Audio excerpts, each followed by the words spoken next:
नमस्कार, आप देख रहे हैं टीवी 20 और आपके साथ दर्शकों मैं निशा सिंह। दर्शकों, जैसा कि आप सभी जानते हैं कि 2025 में बिहार विधानसभा चुनाव होने हैं, जिसको लेकर के सभी प्रत्याशी अपने तैयारी में जुट चुके हैं। हम आज बात करेंगे पारू विधानसभा क्षेत्र की, जो कि पारू विधानसभा क्षेत्र से जन सुराज पार्टी के एक बहुत ही सक्रिय नेता है, जो कि किशोर कुणाल जी हैं। वो लगातार लगभग 4 मंथ से पद यात्रा पे हैं और किस तरह से उनकी तैयारी चल रही है, जनता के बीच जा रहे हैं, क्या कुछ मुद्दा को लेकर के आएंगे और क्या इनका एजेंडा क्या होगा, इन सारे बातों को लेकर हम इनसे बात करते हैं। कुणाल जी, बहुत बहुत स्वागत है हमारे चैनल में आपका। सबसे पहले तो आपके चैनल के व्यूवर्स को नमस्कार, आदाब, प्रणाम, सलाम और 97 पारू विधानसभा के जनता जनार्दन को भी नमस्कार और प्रणाम। जी कुणाल जी, मेरा सबसे प्रथम सवाल आपसे यह है कि आप अपना परिचय पूरे संक्षिप्त में दें हमारे दर्शक। देखिए, मेरा नाम किशोर कुणाल है। पेशे से मैं फौजी रहा हूँ।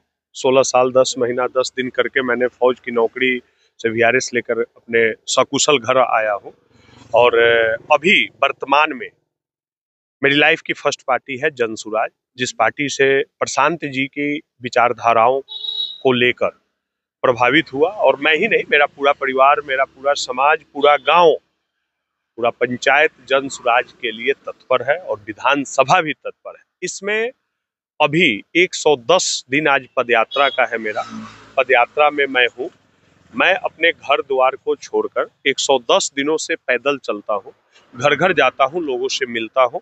और इतना ही नहीं, अपने घर नहीं जाता, मैं अपने घर अभी 2-4 दिन पहले गया था। मतलब पदयात्रा के ही माध्यम से प्रशांत किशोर जी, जन सुराज के सूत्रधार प्रशांत किशोर जी 25 मई को पारू आना था, जिसकी सभाएं होनी थी और ऐतिहासिक सभा, तो उसके लिए जो लोगों को इनवाइट करना था, इसके लिए मैं गया था अपने गांव।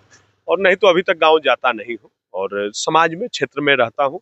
और अभी आप बोलेंगे कि अभी तो हम मुजफ्फरपुर में आपसे मिले हैं, तो मुजफ्फरपुर में मिलने का कारण ये है कि हमारे क्षेत्र में 3-4 ट्रांसफार्मर जले हुए हैं। जैसे मेरे ही पंचायत का जला हुआ नहीं है, चोरी हो गया है। तो जैसे एक नरगी का है, महतो टोला का, एक कोलवारा का है डेरा पर, ऐसे ट्रांसफार्मर जले हुए। और मैंने 5-4 दिनों से एसी साहब से बात कर रहा हूँ। जेई तो हमारा ऐसे ही है, उसका कोई ये नहीं है। और नीचे लेवल के अधिकारी बहुत कुछ कर नहीं पा रहे हैं। इनके लिए मैं अभी अपने यहाँ मिलने आया हूँ एग्जीक्यूटिव इंजीनियर और एसी साहब से। और आज या कल में अगर ट्रांसफार्मर नहीं लगता है तो अतिशीघ्र कुछ ना कुछ हम एक स्टेप लेंगे। इसलिए कि सरकार बोलती है कि ट्रांसफार्मर होना चाहिए।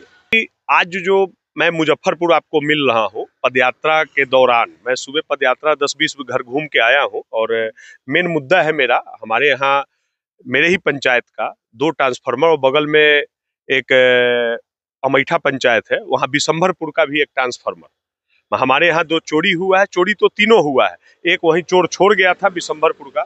तो इसमें दिक्कत आ रही है। सरकार ने तेल तो बंद कर दिया, डीलर तेल तो दे नहीं रहे हैं और न सरकार दे रही है। तो अब तेल भी नहीं है, किरासन तेल नहीं है, तो अंधेरे में क्या मोमबत्ती जला के कितने देर लोग रहेंगे। ट्रांसफार्मर जले हुए 10 दिन हो गया, एफआईआर हुआ, सब कुछ हुआ, अभी तक लग नहीं रहा। इन चीजों को लेकर, मैं इन मुद्दाओं को लेकर बिजली विभाग में जो एग्जीक्यूटिव इंजीनियर है, इन सबसे हमारी फोन पे 4-5 दिनों से बात हो रही है। लेकिन इन मुद्दाओं को लेकर भाई अब क्या कर रहे हैं, अगर वो नहीं करते हैं तो फिर आगे इसका जनता अपना एक्शन लेगी। इसी चीज के लिए आया हूं मैं। ओके, अच्छा, आपने जन सुराज में ही जा करके राजनीतिक माने का, उन्हीं मतलब जन सुराज को ही आपने अपनाया, उसके पीछे क्या कहेंगे आप? देखिए, जन सुराज जो है जी, जन सुराज एक सही पारदर्शी वाली पार्टी है। जो आप बोलते हैं, आईना में आप देखेंगे तो जो फेस होता है वही दिखाई देता है, कोई एडिटिंग नहीं होता है। उसी हिसाब से जन सुराज धरातल पे काम कर रही है। और सबसे बड़ा बात कि रोजगार और शिक्षा की बात करती है, पलायन के मुद्दों पे बात करती है, जो कोई पार्टी आज तक बात नहीं करती है। और इन चीजों के लिए जन सुराज वेटर है। और तीसरा विकल्प है बिहार के लिए। बिहार के युवा भी चाहते हैं कि बदलाव हो। और किसी भी क्षेत्र में, बिहार में किसी भी का विधायक हो, मेरे यहाँ ही 4 बार से बीजेपी के विधायक हैं, ऐसा नहीं है, बदलाव सब लोग चाहता है। मैं तो घूम रहा हूँ, घर घर लोगों का आंकड़ा ले रहा हूँ। बदलाव की हम कोई अभी वोट थोड़ी मांग रहे हैं, अपना परिचय घूम के कर रहे हैं, विधानसभा में घूम के परिचय कर रहे हैं और लोगों की समस्याओं को जान रहे हैं। उसमें लग रहा है कि लोग बदलाव चाहते हैं और लोग का आशीर्वाद प्यार हमें मिल रहा है। ओके, लेकिन जनसुराज तो दावा कर रहे हैं कि इस बार उम्मीदवारों का चयन जो कि जनता के द्वारा की जाएगी, उसको लेके आप क्या सोचते हैं? तो हम जनता के बीच ही है ना, अच्छा है ना जनता के द्वारा चयन किया जाए। हम जनता के बीच ही रह रहे हैं। आपको बताए 110 दिन हो गया पद यात्रा का, जनता के बीच ही रह रहे हैं तो जनता चयन करेगी। अच्छा है ना, हम जिस जनता से मिल रहे हैं वो जनता चयन करे, बहुत अच्छी बात है और होना चाहिए। लोकतंत्र इसी को कहा जाता है। लोकतंत्र में यही है कि जनता के द्वारा, जनतंत्र लोकतंत्र जो परिभाषा हमने 5वें 6ठे में पढ़ा हुआ है, नागरिक जो सिविक्स बोलते हैं नागरिक में, कि लोकतंत्र क्या है, जनतंत्र क्या है, प्रजातंत्र क्या है। प्रजा के द्वारा चुनी गई सरकार को प्रजातंत्र कहते हैं। तो प्रजा कौन है? जनता है। जनतंत्र लोकतंत्र है तो वही होना भी चाहिए। सही है। ये तो संविधान के अनुसार पार्टी जो बनी है जनसुराज जो चल रही है और इसके सूत्रधार प्रशांत किशोर जी ने स्पष्ट किया हुआ है कि 243 सीट पर लड़ेंगे और जो जनता कहेगी, जिसका हाथ पकड़ेंगे उसकी नैया पार करेंगे। क्या बात है। तो किशोर कुणाल जी, एक मेरा और सवाल है, अभी आप जनता के बीच आपने बोला कि मैं जा रहा हूँ, डोर टू डोर मिल रहा हूँ, उनसे विजिट कर रहा हूँ, क्या लग रहा है आपको सबसे अधिक परेशानी किस चीज को आपको देखने को मिला? देखिए, परेशानी है अशिक्षा का अभाव है बिहार में। अगर आप परेशानी की बात करेंगे, हम जात पात नहीं जानते हैं। अगर 110 दिनों में आप बात करेंगे रहने का, तो लगता है हमें कि मैं नीचे ऊपर नहीं बोल सकता हूँ। अशिक्षित समाज जो है, मतलब अशिक्षा जो है वो बहुत है बिहार में। लोग शिक्षित नहीं है, बातों को समझ नहीं बिहार पाते। की सबसे बड़ी समस्या क्या आप देखते हैं? इसको किस हाल में मतलब आप देखते हैं? बेरोजगारी है सबसे बड़ी समस्या और उससे भी बड़ी समस्या है, अगर शिक्षित होंगे तो बेरोजगारी कम सकती है। कोई ना कोई धंधा करेंगे, कोई ना कोई रोजगार करेंगे। शिक्षित नहीं है, शिक्षा का किसी भी समुदाय में हो, ऐसा नहीं हम बोल रहे हैं कोई हिंदू मुस्लिम किसी, शिक्षा का अभाव है। तो शिक्षा का स्तर जैसे उठेगा तो वैसे ही बदलाव होगा, लोग अच्छी चीजों को समझेंगे। और हमने एक अध्ययन किया है, नेता कभी नहीं चाहा है, जो बड़े राजनेता चाहे जो भी लोग रहे हैं, कि गरीब का बेटा कभी पढ़े जो अपने अधिकार को जाने। अगर वो अधिकार को जान जाएगा तो अपना अधिकार पढ़ेगा, शिक्षित होगा, अधिकार को जानेगा, अपना अधिकार खोजेगा तो उनको प्रॉब्लम होगी, लूट खसोट वाले को, भ्रष्टाचार को दूर हो जाएगा। तो ये वो नहीं चाहते हैं, इसलिए शिक्षा का स्तर आज तक बिहार में बढ़ने नहीं दिया, जात पात में बांट के रखा है इन्होंने। चलिए किशोर कुणाल जी, मेरा एक आपसे ज्यादा समय नहीं लेगा आज आपका।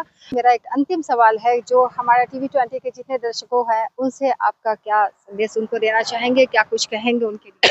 देखिए, पहले तो आपके दर्शकों को मैंने पहले ही प्रणाम आदाब सलाम कहा है और ये बातें जो हम बता रहे हैं पूरे बिहार में जनसुराज लड़ रही है, उन्हें अच्छा लगता है तो इस चीज को शेयर करें, आपके चैनल को लाइक करें। और दूसरी बात कि पारू की जनता ने 15 साल आरजेडी के शासन को देखा है, 20 साल से अभी विधायक बीजेपी के हैं, तो हम उनको कहते हैं कि दोनों को आपने मौका दिया। एक बार इस सरहद पे काम करने वाला, सरहद पे रहा सिपाही को, एक फौजी को मौका तो देके देखें। आपको शुद्धता मतलब पारदर्शिता 100% दिखेगी। मैं दावा देता हूं कि अगर जनता जनार्दन ने चाहा, और 2025 के चुनाव में मैं चुनाव लड़ रहा हूं, जनसुराज पार्टी से लड़ता हूं और जनता हमें विधानसभा भेजती है, भ्रष्टाचार 100% मैं बताता हूं कि दूर करके दिखाऊंगा। शिक्षा का पक्का। अरे मैं फौजी आदमी हूं, मैं अपने तनख्वाह का पैसा खा के आया हूं ना, मैं किसी रोड पे असूल के और कहीं से कोई दूसरी चीजों के माध्यम से, दलालों के माध्यम से असूल के नहीं लिया हूं। मैं अपने बच्चों को शुद्धता से पढ़ा रहा हूं और अपने तनख्वाह का से चला हूं। तो मैं इन चीजों को जानता हूं कि अगर मैंने अपना बेसिक देख के भर्ती हुआ था, तो जो अधिकारी या कोई कर्मचारी हैं वो भी जब फॉर्म अप्लाई करते हैं तो अपना बेसिक देख के परिवार हमारा उतने में ही चलेगा। लेकिन यहाँ तो आने के बाद होता है कि टेबल के नीचे वाला पैसा कैसे आएगा। एक छोटी सी बात, वीडियो आपकी लंबी होगी। लोग कहते हैं यहाँ तो जन्म प्रमाण पत्र और मृत्यु प्रमाण पत्र में भी पैसा लिया जाता है। जन्म प्रमाण पत्र में बोले हैं लड़का भेलो, बड़ा खुशी के बात है, चलिए 5,000 रुपया ले लेते हैं। अरे लड़की भेलो लक्ष्मी अलवा है, कहाँ चाचा घबराइल बड़ा। इसलिए कि बिहार में लड़कियों को लोग, लड़की जब होती है तो मायूस हो जाते हैं गार्जियन, तो उनको बोलते हैं कि 500 लाओ। अरे ठीक है, लड़का लड़की हम खुशी का माहौल है, मान लिया बच्चा जन्म लिया है। अरे भैया मृत्यु प्रमाण पत्र में कौन सी खुशी की बात है, उसमें भी 500,000 लोग ले लेते हैं, ऐंठ लेते हैं। तो बड़ी दुर्दशा है बिहार की, विडंबना है बिहार की। मैं आपको बता रहा हूं कि एक बार मौका दे पारू की जनता, इन चीजों से, मैं बुराइयों से निजात दिलाऊंगा और जनता जनार्दन को जो उनका बेनिफिट सरकार का होगा उनके घर घर पहुंचाने का कार्य करूंगा। इसी के साथ मेरा आदाब, प्रणाम, सलाम दोबारा पारू के जनता को, आपके दर्शकों को किशोर कुणाल का प्रणाम।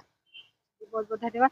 तो आपने देखा और सुना, ये थे किशोर कुणाल जी, जो कि पारू विधानसभा क्षेत्र से लगातार ये पदयात्रा कर रहे हैं और जनता के ऊपर जाकर के मिल रहे हैं, उनकी परेशानी को, उनकी सारी चीजों से उनसे रूबरू हो रहे हैं। और इनका कहना है कि 2025 में पार्टी इनको टिकट देती है, अगर ये जीत करके आते हैं तो जितनी परेशानी है और सबसे पहले भ्रष्टाचार, बेरोजगारी, इन सारे मुद्दों को लेकर के इनका फोकस ज्यादा हो रहा है। तो अब आपके हाथ में चयन करना है, आपको देखना है कि किस तरह के उम्मीदवार चुने। और फिलहाल हम इस वक्त जनसुराज के जो नेता है, सक्रिय नेता है किशोर कुणाल जी, उनसे हम आपको रूबरू करवाते हैं। इतना के लिए मुझे दीजिए, टीवी 20 बहुत बहुत धन्यवाद।